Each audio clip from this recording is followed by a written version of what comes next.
तुम अपने पिता को यह प्रवचन देने आ गए कि हे पिता, जो तुमने तीनों लोकों में अपनी विजय का डंका बजाकर अखंड यश प्राप्त किया है, आज उस यश को धूल में मिलाकर दो वनवासी भिखारियों के चरणों में जाकर बैठ जाओ। इंद्रजीत, याद रखो, जो स्वयं अपने हाथों अपनी कीर्ति को धूल में मिला देता है, देवता भी उसका सम्मान नहीं करते। वह कहेंगे कि मृत्यु के डर से रावण ने हार स्वीकार कर ली। हाँ, उनकी शक्ति से तुम भयभीत लग रहे हो। तुम्हारा मन और शरीर दोनों थक गए हैं। जाओ, अपने महल में जाकर विश्राम करो।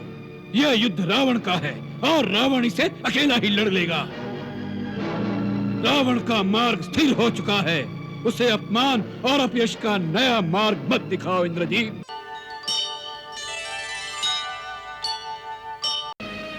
जब भी कोई अपूर्व शक्ति प्राप्त कर लेता है तो तुम्हारी माया ही उसे शक्ति के मद में पागल बना देती है। शक्ति का मद तो तुम्हारे देवता भी सहन नहीं कर सकते, उन्हें भी अहंकार आ जाता है। यही अवस्था मेरी है। शक्तियां पाई, उनसे अहंकार हुआ और उस अहंकार और शक्ति का मद सहन नहीं कर सका। उन शक्तियों के मद में दूसरों पर अत्याचार भी किए। धर्म को छोड़कर अधर्म के मार्ग पर चला हूं तो उसका दंड भी भोगना पड़ेगा, परंतु रावण दंड भी उसी गर्व के साथ भोगेगा जिस दर्प से उसने उस शक्तियों का भोग किया है।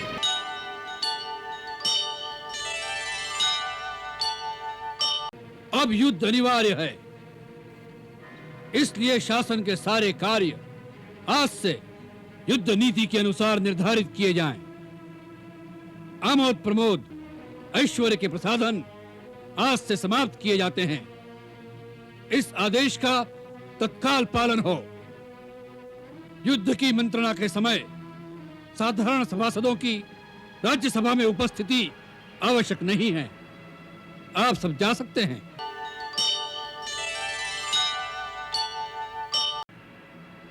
लंका के मंत्रीगण, सेना के पदाधिकारी नायकगण, युवराज इंद्रजीत, सेनाध्यक्ष प्रहस्त, आप सबको विदित ही है कि आर्याव्रत से आया एक दुराग्रही दुस्साहसी मानव कुछ भालू वानरों को साथ लेकर लंका पर चढ़ाई करने का सपना देख रहा है।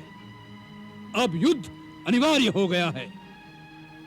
लंकेश, युद्ध को हमारी लंका के द्वार तक लाने का दायित्व क्या केवल उस मानव पर ही है? क्या हम इस बात पर विचार नहीं कर सकते कि यदि सीता को लौटाने से युद्ध रुक सकता है तो क्यों न उसे लौटा दिया जाए?